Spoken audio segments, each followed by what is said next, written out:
Japan's Prime Minister Sanae Takaichi will be in India from tomorrow. Tokyo says her 3-day visit will mark a new chapter in ties. Neha Poonia filed this report for CNA.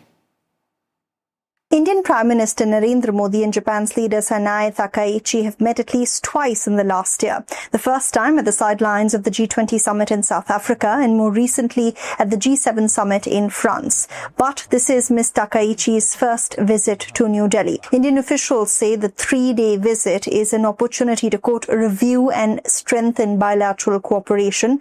The two leaders will discuss, they say, common concerns surrounding regional and international issues, and top of the agenda is energy cooperation. New Delhi and Tokyo have both been impacted by the prolonged closure of the Strait of Hormuz, which has hit the import of liquefied natural gas, which is why reports are suggesting the leaders could announce a joint task force for cooperation in stockpiling liquefied natural gas. This is being pegged as a way to work together to prepare for future risks of supply disruptions. There's also talk of the two sides announcing a framework to promote vehicles that run on biogas. This will involve Japan's Suzuki Motors, a key player in the Indian market. Now, India is one of the world's largest crude oil importers, and this could be a crucial way to help reduce its import bill, which has ballooned in the last few months. India, therefore, I'm sure the way it is going is seeking to have some kind of a technical collaboration through which India can learn about or be able to successfully transfer its energy basket into a more diversified form. If you look at any kind of such collaborations that we've talked about, usually a task force is set up. The idea of a task force is to see where the convergences are and what kind of convergences can be achieved. And I think this is the first step. China and ways to counter its dominance will be another big focus for the Japanese Prime Minister.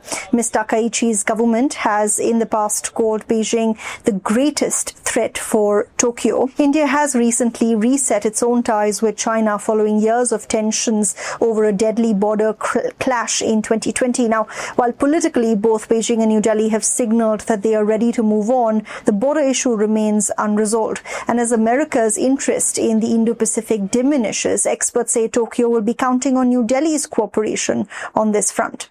It will often not be so overtly stated, but it would figure in very many ways because it's a kind of a country that both of us are facing concerns and issues not only with respect to strategic calculations, but also with respect to economic security. Apart from security, there will also be a very big emphasis on economic ties. A 50-member strong business delegation is traveling with the Japanese Prime Minister, including Suzuki Motor President Toshihiro Suzuki, as well as other senior executives from the business industry there. And at the forum, Ms. Takaichi is expected to announce Japanese private sector investments worth 10 trillion yen in India over the next decade, according to reports. For CNA, I'm Neha Poonia in New Delhi.